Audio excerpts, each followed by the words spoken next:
So I have the camera angled slightly different from normal. What I'm going to be doing is I'm going to stand up so that you can actually see the guitar, and the guitar is closer to the mic and whatnot. But um, so I'll get that chair out of the way.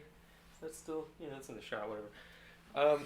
Okay, so here's a good view of the guitar. I might angle it up a little bit more. There we go. Now you can see the whole guitar. So there's one picking pattern that I've kind of done with a lot of the songs on here. I did this picking pattern with um, "I Will Follow You Into the Dark." I did this with "Starry Starry Night," with "A-Team," and the reason that I like it is it's not too hard once you practice it, but it can really change the whole complexity of the song. So the way that this picking pattern works is you're gonna just pick a chord over here on with your left hand, and then everything in terms of the picking pattern is with your right hand, obviously. So what it's gonna start out with is the top note of whatever chord you've picked. I've picked C, and then the second to last string. So and then you're gonna go. So it's thumb, fourth finger, index, middle finger. So thumb, index, thumb and forefinger, index, middle finger, then thumb, four. So, and then you go back to the index and middle finger. So it's that's pretty much it.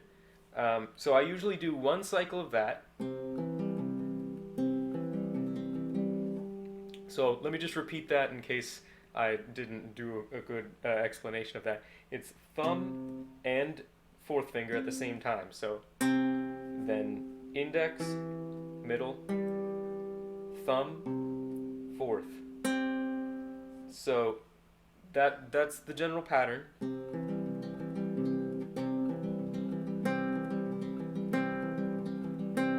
And I would suggest if you want to actually get this down, just pick a chord and continue doing that over and over again.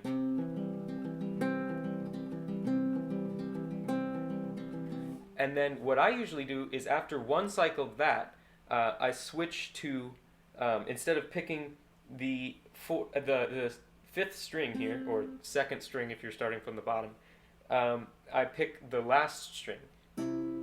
So it's an alternation between this and this.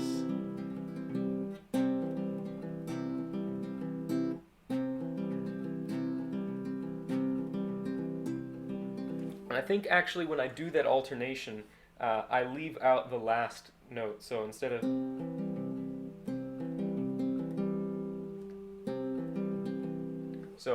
of hitting the fourth string with your third finger on that last one, I leave that off to start the next cycle. So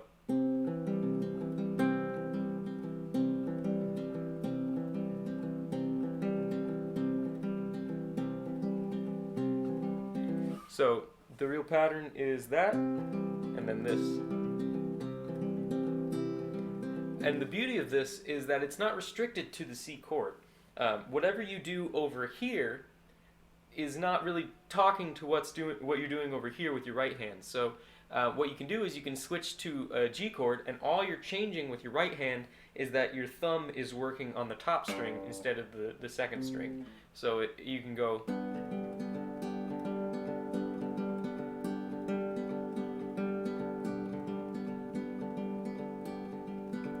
And then, so all you have to do is you can continue that, and then after two cycles of each, you can switch between chords.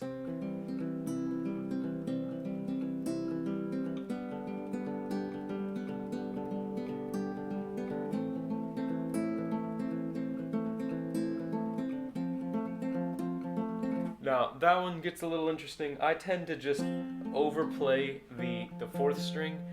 You could also try and find another bass note to work with, like with F, you could do the bar chord F.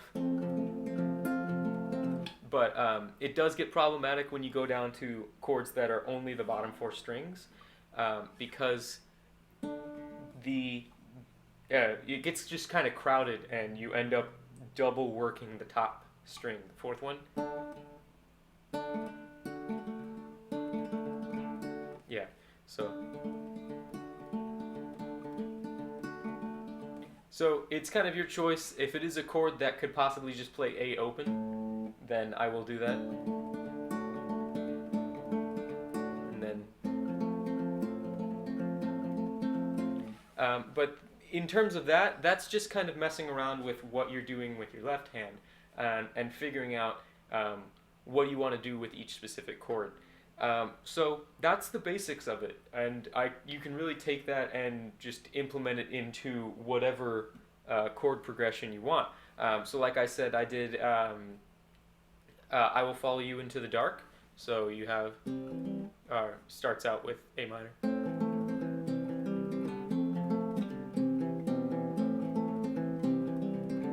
And I find that I can throw in a couple extra little licks here. So what I'll do is, if it's a quick change of chords and you don't really get that full cycle out, I'll pause. So I'll go. So I go the pluck with both fingers, and then my index finger, and then I just go to the next chord.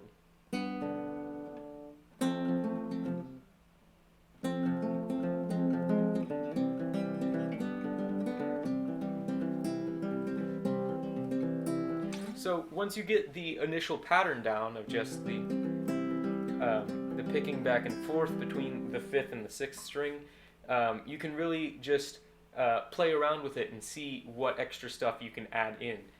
So what I tend to do is I try to have things where I'm maybe walking down before I go to the next chord. So you can get that bass roll down. It's almost like you have a whole band with you. And that's pretty much it. And like I said, it does get a little confusing if you try to go down to just four strings. You could try moving the whole thing down so that you're only ever playing the sixth string. And then if you want to get that alternation, you can figure something out with your pinky. So as opposed to the switching back and forth between strings with the right hand. So that's pretty much it. And you can throw this into whatever song. If you find a song that only has just the chords, or perhaps you're trying to look on how to learn a song, but the picking pattern is too difficult, and you don't want to just play chords, you can play this picking pattern, and if you give it the right feel, then you can kind of mesh it into whatever song you want. And that's what I like about it. Now, I try to spice things up if I'm doing a cover of something, because I don't want to just be playing the same picking pattern all the time.